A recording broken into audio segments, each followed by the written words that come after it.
Hello, and welcome to my channel.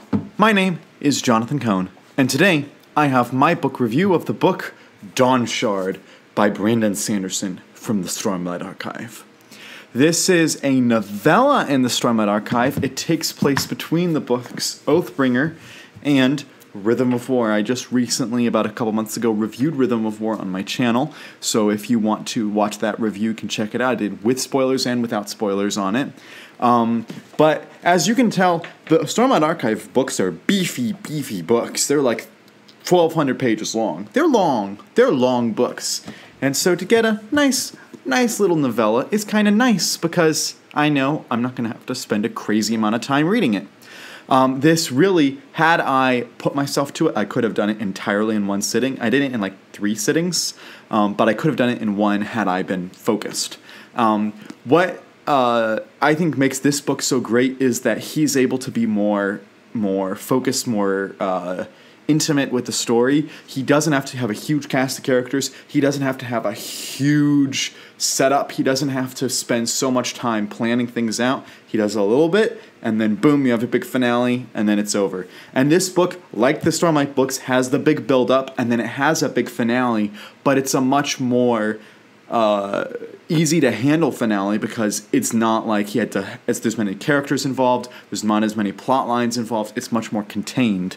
And so as a result, this book really has a primary character and a secondary character that we're following, and there are other characters involved, but we're really following the plot lines of these two.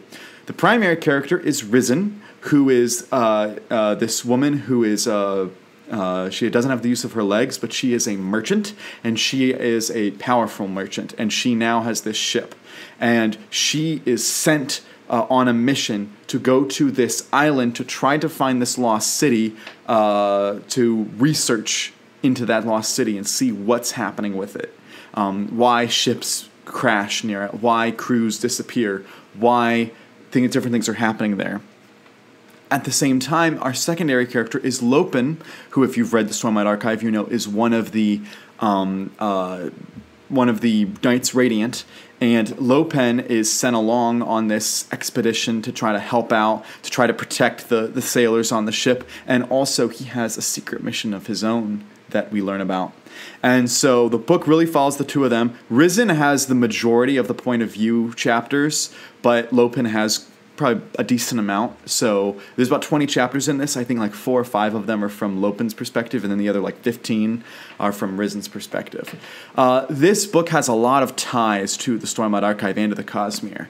I've only read one other of Brandon's novellas, and that was the novella The Emperor's Soul, which in and of itself was a brilliant novella, and I totally understand why it won the awards that it did.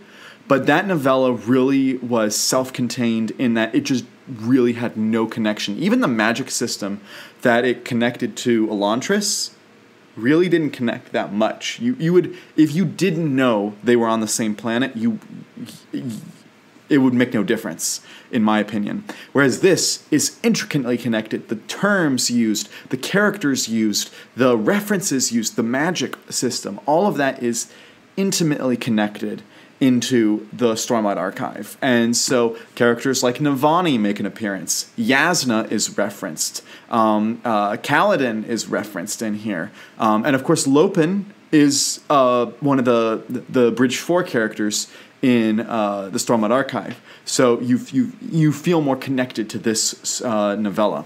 But this novella primarily is a seafaring expedition novella. And as a result, most of the novella takes place on the sea. And when it's not on the sea, they're either preparing to go to sea or they have reached their destination and they are exploring the unknown in the destination. I think what makes this really good is that it feels fresh. This is Brandon stepping out of his typical genres, just epic fantasy, and he's writing an epic fantasy that's specifically a seafaring, like naval novel. Very different for him, but he is able to do it quite flawlessly. His stuff works really well. The way he's able to write in this new subgenre is really nice, and I don't think that fantasy nautical stuff is a particularly well-explored subgenre. I know that Kevin Anderson has written a little bit in it. I know a few other authors have. I know Robin Hobb has, but This is not a popular subgenre of fantasy, so this is interesting to see him explore it in here. Another thing that he does that I really like is look into the character of Risen. Risen is a much different character than we get in the rest of the Cosmere. For one thing, she's apparently present in all the Stormlight Archive books, but I don't remember her at all. But she makes a very solid appearance here, and she leaves an impression. And what she does here is she has a business mind and specifically a merchant mind. Everything about her is how can she help you get what you need that also in a way helps her. Her thing is my goal is to find a negotiation or a treaty where you are benefited and I am benefited and maybe even someone else is benefited. You get what you want, I get what I want, we are all happy. And so her mind is in this kind of a focused merchant goal. So there is a problem that she encounters partway through this book, and the way she's able to solve it is through her merchant mindset, her mindset of how do I. Anyone else would have solved it in this other way that's presented in the book. And she says, how do I find a way that I can help someone else and they can help me and we resolve the situation and everything works out well. And so it's such a fresh take on business and on leadership, and it makes you really connect with her. And when she uses this again late in the book, you feel like they've earned her using that mindset. What's also nice about this book is Risen is nice to the other characters. She is a leader, but she is not mean to people. She is very empathetic. There are people that are pranking other people in this book, sailors that are pranking someone that's helping her, and she is able to help the person who's being pranked on, but at the same time she understands why the sailors are doing the pranking, and she has a very practical mind about helping out both parties. And so I really like the way they use her there. We also have her trying to meet with the sailors and trying to connect with them. And oftentimes they're very resentful of her because they feel that she should not be the one in charge of this voyage. And yet she does a good job of making them respect her, but she also doesn't make them feel that their opinions are invalid. Of course they should be angry. The person that should be leading this voyage is only the captain. He's not in charge of the voyage. He's just in charge of the ship itself, and she's in charge of the voyage. So it's kind of natural their anger and frustration, and she doesn't feel angry towards them about their anger towards her. So it makes her feel very empathetic because of that. I also like in the book the way this book deals with Lopen. Lopen is a very funny character, and so he provides the comic relief in this book, which Brandon loves his comic relief, and he does it better than most authors.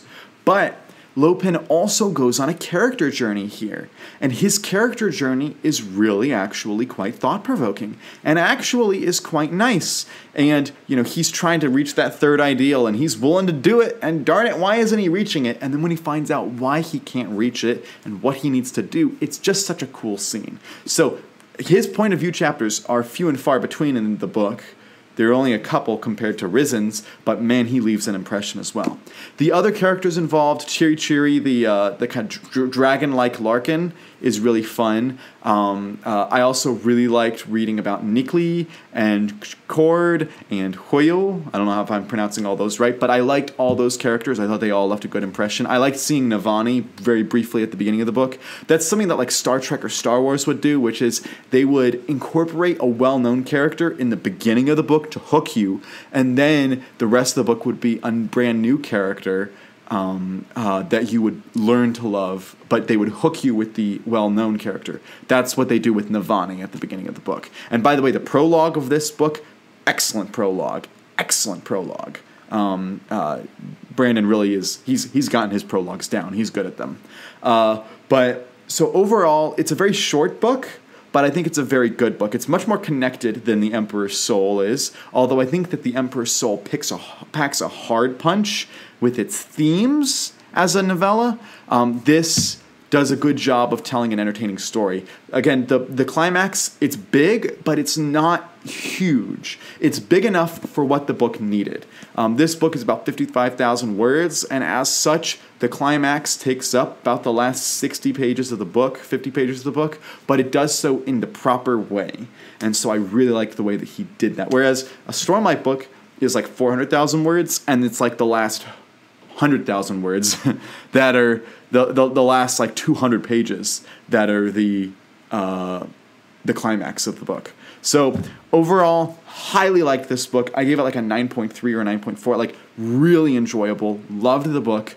Can't wait to read more. I have Arcanum Unbounded, and I intend to read more of the short stories and novellas in here, particularly Edgedancer, which I know a lot of people didn't love, but I'm thinking I might like it. I already read one of the novellas in here, which is The Emperor's Soul, which I talked about in this video. And I've reviewed that on the channel. So I'm already gotten part of this book already, but I'm excited to read the rest of it. And if it's like this book, I'll highly enjoy it. So if you've read Dawnshard, let me know your thoughts in the comments section down below. And if you are interested in reading it, let me know that as well. And until next time, I'm Jonathan, and thank you for watching.